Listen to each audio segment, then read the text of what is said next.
এপিসোডের শুরুতে আমরা দেখতে পাই শিনচ্যানদের বাড়িতে একটা আজব দেখতে প্যাকেজ ডেলিভার হয়। তারপর বেশি কিছু চিন্তা না করে তারা সেই প্যাকেজটা খুলতে শুরু করে। তারপর তারা প্যাকেজটা খুলে দেখে যে এটার মধ্যে একটা দড়ি রয়েছে যেটা দিয়ে সাধারণত কুকুরকে হাঁটানো হয়। কিন্তু এই জিনিসটা দেখতে সাধারণ হলেও মিৎসি এটা দেখে অবাক হয়ে যায়। তারপর মিৎসি নিজের কলেজ ফ্রেন্ডের গল্প শোনায়। সে বলে যে তারও একটা কলেজ ফ্রেন্ড ছিল যার কুকুর পালার শখ ছিল, আর সেও এরকম একটা দড়ি গিফটে পেয়েছিল। আর এটার বিশেষত্ব এটা যে এটা যখন একটা কুকুরকে পরিয়ে হাঁটানো হয় তখন এটা থেকে একটা সাদা আলো বের হয়, আর আশেপাশে থেকে গাড়ি আসলে তারা বুঝে যায় যে এখানে কোনো একটা মানুষ আছে। আর এটা ব্যবহার করে তার ফ্রেন্ড প্রায় প্রতি রাতেই তার কুকুরকে হাঁটতে নিয়ে যেত। কিন্তু দুর্ভাগ্যবশত একদিন এই দড়িটা লাইট ম্যালফাংশন করে, যার কারণে তার ফ্রেন্ড দুর্ভাগ্যবশত অ্যাক্সিডেন্ট করে। তখন থেকে এই দড়িটাকে অভিশপ্ত বলা হয়, আর যাদের পোষা কুকুর অনেক পছন্দ থাকে তাদের কাছে এই দড়িটা শুধু যায়। তখনই মিসাই শিনচ্যানকে বলে যে তুমি ভয় পেও না, এটা একটা কোইন্সিডেন্সও হতে পারে, আর এটা অনেক আগের অন্ধবিশ্বাস একটা।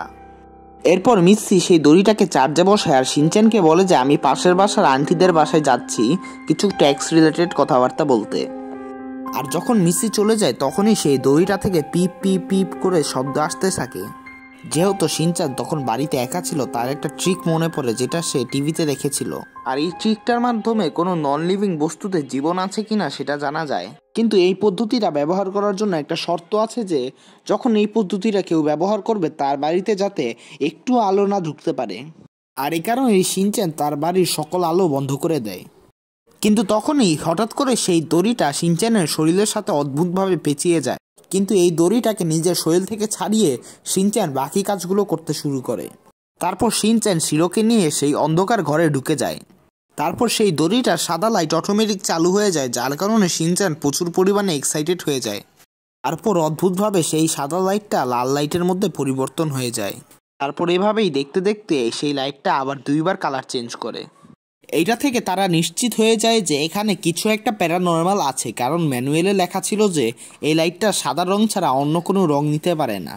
এরপর থেকে শিনচ্যান অদ্ভুত সব হ্যালুসিনেশন দেখতে শুরু করে, যেমন একটা বড় গাড়ি তাকে ধাক্কা দিয়ে দিবে এরকম। কিন্তু তখনই শিরো দেখে যে এটা শুধু একটা খেলনা গাড়ি মাত্র। এরপর শিনচ্যান আরও নিশ্চিত হয় যে এখানে প্যারানর্মাল আছে। শিরোর ব্যবহার শিনচ্যানের প্রতি একদম পরিবর্তন হয়ে যায়। এমনকি শিরো শিনচ্যানের একটা কথাও শোনে না, উল্টা শিনচ্যানকে টেনে টেনে সে পুরো ঘর ঘুরাতে থাকে। তারপর শিরো নিজের সম্পূর্ণটা দিয়ে চেষ্টা করছিল যে সেই ঘরের থেকে বাইরে যাওয়ার, আর এইটা থেকে একদম নিশ্চিত হয়ে যায় যে আমরা শিরোর উপর একটা আত্মা রয়েছে। কিন্তু তখনই মিৎসি দরজা খুলে ঘরের ভিতর এসে পড়ে, তাই সেই রিচুয়ালটা ভেঙে যায়। তারপর শিনচ্যান করে কি মিৎসিকে বোঝানোর চেষ্টা করে যে এখন বাড়িতে কি কি হয়েছে, কিন্তু তারা শিনচ্যানের কথায় বিশ্বাস করে না। এমনকি তারা বলে যে তুমি এইসব কি মিথ্যা কথা বলছো, এইসব তো সম্ভবই না। রাতের বেলা যখন আমরা দেখি হিরোশি আসছে তখন সেই দড়িটা হিরোশির গলায় পেঁচিয়ে যায়। তারপর ক্যামেরা অ্যাঙ্গেল চেঞ্জ হয় আর আমরা শিনচ্যানের বাড়ি থেকে মিৎসির চিৎকার শুনতে পাই। আর এদিকে এই মিস্টিরিয়াস এপিসোডটা শেষ হয়।